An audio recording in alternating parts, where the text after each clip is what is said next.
ఓం శ్రీ గురుభ్యో నమః. శుక్ర గురువుల యొక్క కలయిక జూలై 26వ తారీఖు నుంచి ఆగస్టు 21వ తారీఖు వరకు కూడా శుక్ర గురువుల యొక్క కలయిక ఏ విధంగా ఉందో ఒక్కసారి తెలుసుకుందాం. శుక్రుడు సుఖాన్ని, భోగాన్ని, సౌఖ్యాన్ని, ధనాన్ని ఇచ్చేవాడు శుక్రుడు. గురువు సంతానాన్ని, విద్యను, ధనాన్ని, అలానే యశస్సుని ఇచ్చేవాడు, తేజస్సుని ఇచ్చేవాడు. అలానే కొన్ని విషయాల్లో ప్రత్యేకంగా గురువు యొక్క ప్రత్యేకతలు కూడా చాలా బాగా చెప్పబడింది. అయితే గురువు ధనాన్ని, సంతానాన్ని, సౌఖ్యాన్ని, సుఖాన్ని ఇచ్చేవాడు కూడా గురువు. విద్యాకారకుడు కూడా గురువే. అలాగా శుక్ర గురువుల యొక్క కలయిక ఏ విధంగా ఉండబోతుంది? దాదాపుగా 26 రోజుల పాటు శుక్రుడు యొక్క గురువు యొక్క కంజంక్షన్ కావటం, మిథున రాశిలో కలయిక వల్ల మనకి ఎలాంటి ఫలితాలు ఉంటాయో తెలుసుకుందాం. ముందుగా ముఖ్యంగా శుక్రగ్రహము మృగశిర నక్షత్రం 3వ పాదంలో ప్రవేశంతో మిథున రాశిలో ప్రవేశం జరుగుతుంటుంది. అలానే జూలై 26వ తారీఖున ఉదయం 8:57 శుక్రగ్రహము మిథున రాశిలో సంచారం చేయటం, ఆల్రెడీ ఉన్న గురువు మిథున రాశిలో ఉండటం వల్ల శుక్ర గురువుల యొక్క సంచారం జరుగుతుంది. అది ఎన్ని రోజుల వరకు ఉంటుంది అంటే 26 రోజుల పాటు ఉంటుంది. మరి ఆగస్టు 21వ తారీఖు రాత్రి 1:03 వరకు కూడా శుక్ర గురువుల యొక్క కలయిక ఉంటుంది. ఈ శుక్రగ్రహం కూడా కళత్రకారకుడు వాస్తవంగా అయితే. అంటే వివాహాన్ని చేసేవాడు ఎవరు అంటే శుక్రగ్రహమే. కాబట్టి ఈ గ్రహాల యొక్క అనుకూలత అనేది మనం చూసుకోవాలి. ఎలా ఉంటుంది అంటే ఇవన్నీ కూడా గోచారరీత్యా చెప్పబడే ఫలితాలు అంటారు. This is the transit system అంటారు. అయితే ఈ ట్రాన్సిట్ సిస్టంలో మరి 26 రోజుల పాటు ఏ విధంగా ఉందో మనం తెలుసుకుందాం. శుక్రుడు గోచారరీత్యా 1, 2, 4, 5, 8, 9, 11 స్థానాల్లో సుఫలితాన్ని ఇస్తాడు. అలానే గురువు 2, 5, 7, 9, 11 స్థానాల్లో సుఫలితాన్ని ఇస్తాడు గోచారరీత్యా కూడా. అలానే ఇక్కడ ఏదైనా సరే గ్రహం మిత్రగ్రహాలు, అలానే శత్రుగ్రహాలు అనేవి ఉంటాయి. ఆ గ్రహాలు ఏ విధంగా ఉంటాయో తెలుసుకోవాలి. శుక్రగురువుల యొక్క కంజంక్షన్ వల్ల ఏ విధమైన ఫలితాలు జరుగుతాయో చూసుకోవాలి. ముఖ్యంగా ఇక్కడ శుక్రుడు గురువుకి సముడవుతాడు, గురువు శుక్రుడికి శత్రుత్వం అవుతాడు. అక్కడ ఈ 2 గ్రహాల యొక్క కలయిక ఏ విధంగా ఉంటుంది అంటే ఏ విధమైన ఫలితాలను అనుభవిస్తుంటారనేది మనం తప్పకుండా చూసుకుందాం. ఎలాంటి ఫలితాలు ఉంటాయో, ద్వాదశ రాశుల యొక్క ఫలితాలు ఏ విధంగా ఉన్నాయో ఒకసారి మనం తెలుసుకుందాం. కుంభరాశి వాళ్ళకి శుక్ర గురువుల యొక్క కలయిక ఏ విధంగా ఉందో తెలుసుకుందాం.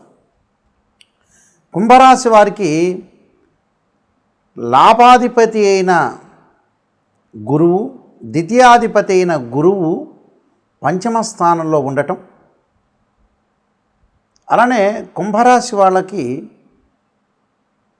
ముఖ్యంగా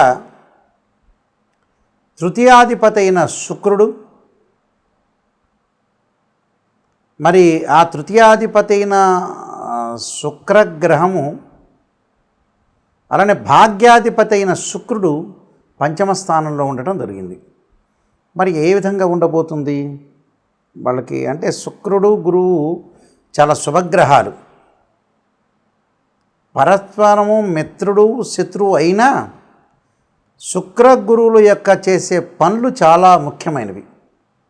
అంటే వీనస్ ప్లానెట్, జూపిటర్ ప్లానెట్ మిథున రాశిలో బుధక్షేత్రంలో కంజంక్షన్ కావడం జరిగింది. ఇక్కడ ఈ 26 రోజుల పాటు ఏ విధంగా ఉండబోతుంది అనేది మనం చూసుకునేటట్టయితే ముఖ్యంగా మనకి పంచమ స్థానంలో శుక్రుడు యొక్క సంచారం, పంచమ స్థానంలో శుక్రుడు యొక్క సంచారం అనేది 2 గ్రహాలు బోతారు. 2 గ్రహాలు గోచారరీత్యా ట్రాన్సిట్ సిస్టమ్ ప్రకారంగా 2 గ్రహాలు అనుకూలంగానే ఉన్నాయి. పాజిటివ్ రిజల్ట్స్ ఇచ్చేస్తాయి. ఎలాంటి పాజిటివ్ రిజల్ట్స్ ఇస్తాయి? పంచమ స్థానంలో వీనస్ ప్లానెట్ వల్ల సేవకులకి, గుమస్తాలు అందరూ కూడా అనుకూలంగా ఉంటారు. అంటే చిన్న చిన్న క్లర్కల్ పోస్ట్లో వాళ్ళందరికీ కూడా, ఉద్యోగస్తులందరికీ కూడా అనుకూలంగా ఉంటుంది. బంధుమిత్రులతోటి ఆనందంగా ఉండటం, సహనంగా ఉండటం, ప్రతి పని కూడా అనుకూలంగా ఉండే అవకాశాలు, అనే ప్రతి విషయంలో కూడా చాలా అద్భుతమైన రిజల్ట్స్ వచ్చే అవకాశాలు బాగా ఎక్కువగా ఉంటాయి. అంటే వృత్తి ఉద్యోగ రంగాల్లో కూడా ధనలాభం, పై అధికారుల యొక్క మెప్పు, అన్య స్త్రీ సౌఖ్యాలు కలిగే అవకాశాలు ఉంటాయి. విద్యా విషయంలో ముందంజలో ఉండటం, అలానే దైవ దర్శనాలు, పుణ్యక్షేత్రాలు, బంధువులతోటి తిరగటం, తలచిన పనులన్నీ కూడా అమలయ్యే అవకాశాలు ఎక్కువ ఉంటాయి.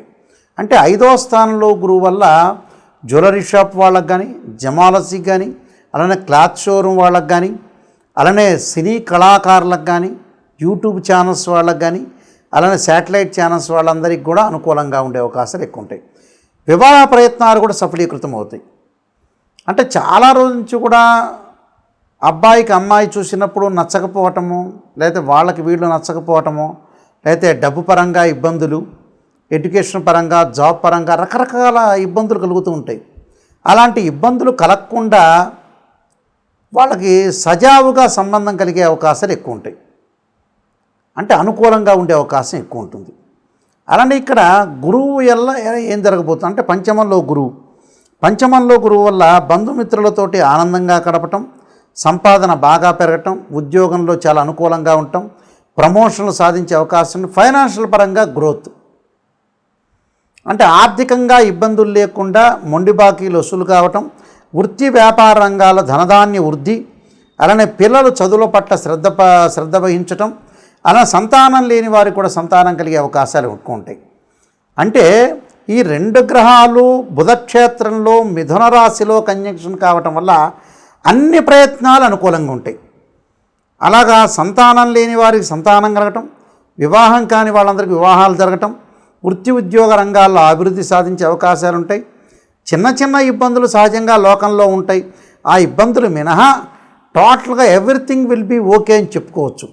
అలానే భార్యాభర్తల మధ్యలో కూడా గతంలో ఎవరైతే డిస్ప్యూట్స్ ఉన్నారో వాళ్ళ మధ్యలో కూడా అనుకూలంగా ఉండటం, వాళ్ళందరూ కూడా కలిసే అవకాశాలు ఎక్కువ ఉండటం, ప్రతి పనిలో కూడా కొంత విజయం సాధించటం, ప్రతి చోట కూడా విజయం వరించే అవకాశాలు ఎక్కువ ఉంటాయి. అలానే సకాలంలో భోజనం చేయటం, నూతన వ్యాపారాల వైపు మొగ్గు చూపించే అవకాశాలు, నూతన ఉద్యోగాల్లో కూడా ముందుకు వెళ్ళే అవకాశాలు ఎక్కువ ఉంటాయి. కాబట్టి వీళ్ళందరికీ కూడా టోటల్గా అనుకూలంగా ఉంటుంది. మరిన్ని ఫలితాలు రావాలంటే నేను చెప్పిన రెమెడీస్ చెప్తాను. ఆ రెమెడీస్ మీరు పాటించండి. ఆ రెమెడీస్ పాటించడం వల్ల కూడా మీకు మంచి జరిగే అవకాశాలు ఖచ్చితంగా ఉంటాయి. శుక్ర గురువుల యొక్క కలయిక వల్ల కొన్ని మంచి చెడు యొక్క ఫలితాలు అనేవి బాగా ఎక్కువగా ఉంటాయి. శుభ అశుభ మిశ్రమాలు అనేవి ఉంటాయి. కాబట్టి మనం ఎలాంటి ప్రత్యేకంగా రెమెడీస్ చేసుకోవాలి అంటే జీవితాన్ని సాఫల్యం చేసుకోవాలంటే ప్రతి వాళ్ళకు కూడా నెగిటివ్ పాజిటివ్ రెండుగా ఉంటాయి. అంటే ప్రతి వాళ్ళు కూడా మనం పాజిటివ్ ఆలోచన చేయకూడదు, నెగిటివ్ని కూడా ఆలోచన చేయాలి. నెగిటివ్ అంటే ఏమిటి అంటే శ్రేయ లోపం పెరుగుట పెద్ద విద్య, లోపం ఎరిగిన వాడే పూర్ణుడవుతాట. మన లోపాలని మనం ఖచ్చితంగా మనం సవరణ చేసుకొని ముందుకు వెళ్తే ఖచ్చితంగా వాళ్ళు బాగుపడినట్టే. అది 100% నేను చెప్తున్నాను. ఎందుకంటే ఎక్కడైతే మన లోపం ఉంటుంది, ఉదాహరణకు ఓ రోడ్డు మీద వెళ్తున్నాం, ఆ రోడ్డు మీద వెళ్ళేటువంటి ముళ్ళు ఉంటాయి. ఆ ముళ్ళని అక్కడ ఆ రోడ్డు మీద వెళ్ళొద్దు అని ఎవరన్నా చెప్తే ఆ రోడ్డు వైపు కాకుండా వేరే రోడ్డు వైపు మనం వెళ్ళామనుకోండి, వేరే రోడ్ మ్యాప్లో మనం వెళ్తే అప్పుడు మన జీవితం లైఫ్ అనేది మనం లీడ్ చేసిన వాళ్ళం అవుతాం.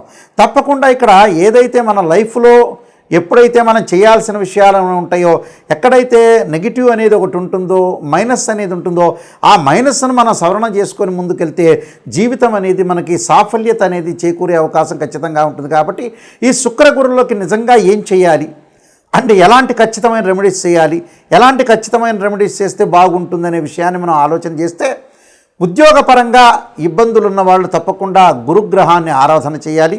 గురువుని ఎలా ఆరాధన చేయాలి అంటే గురువారం రోజున బృహస్పతి గ్రహానికి ప్రదక్షిణ చేసి, మనకు శివాలయ నవగ్రహాలు ఉంటాయి, ప్రదక్షిణ చేసి శనగలు దానం చేయటం చాలా మంచిది.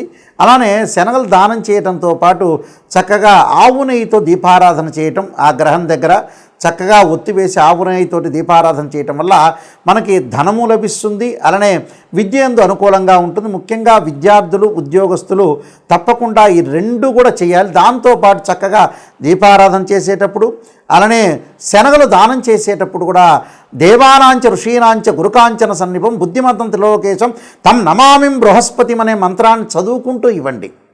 అలానే శుక్రగ్రహం యొక్క దోషం పోవాలంటే వివాహం కావట్లేదు, కళత్రకారకుడు వివాహకారకుడు శుక్రుడే. యాక్చువల్గా అయితే ఈ శుక్రగ్రహం వల్ల మన వివాహాలు ఆటంకాలు జరగటం, వివాహపరంగా ఇబ్బందులు జరుగుతున్న వ్యక్తులందరూ కూడా తప్పకుండా చేయాల్సింది ఏమిటి అని అంటే శుక్రగ్రహం యొక్క అనుకూలతకు మహాలక్ష్మీదేవిని ఆరాధన చేయటం, పార్వతీదేవి అమ్మవారిని ఆరాధన చేయటం శుక్రవారం రోజున. అలానే బొబ్బర్లు అంటే శుక్రుడికి ప్రీతికరమైన బొబ్బర్లు దానం చేయటం వల్ల చాలా మంచి జరుగుతుంది. మన శివాలయంలోకి వెళ్ళంగానే శుక్రగ్రహం ఉంటుంది. ఆ శుక్రగ్రహాన్ని ఆవు నెయ్యితోటి దీపారాధన చేయటం వల్ల కూడా చాలా మంచి జరిగే అవకాశం. అంటే వివాహాల ఆటంకాలు జరుగుతున్న వాళ్ళు కూడా తప్పకుండా వీళ్ళు కూడా ముఖ్యంగా అబ్బాయిలు వచ్చేటప్పటికల్లా సంబంధాలు దొరకట్లేదని చాలామంది కూడా చెబుతున్నారు. అక్కడ అబ్బాయిలు తప్పకుండా మనకు ముఖ్యంగా కన్యాపాశుపతాస్ రుద్రాభిషేకం, అమ్మాయిలు వచ్చారు వరపాశుపతాస్ రుద్రాభిషేకం, అఘోర గౌరీపాశుపతాస్ రుద్రాభిషేకం చేయటం చాలా మంచిది. మరి ఈ శుక్రగ్రహానికి గురుగ్రహానికి అందరూ కూడా నవగ్రహాల యొక్క ప్రదర్శన చేయటం వల్ల చాలా మంచి ఫలితాలు వచ్చే అవకాశం ఉంటుంది. ప్రతి వారం కూడా మనం తిరగటం వల్ల కూడా చాలా మంచి సుఫలితాలు జరిగే అవకాశాలు ఖచ్చితంగా ఉంటాయి. ఈ నియమాలు పాటించండి, మనకు మంచి జరిగే అవకాశం ఖచ్చితంగా ఉంటుంది. అందరికి కూడా మంచి జరగాలని ఆలోచన చేస్తూ సర్వే జనా సుఖినో భవంతు.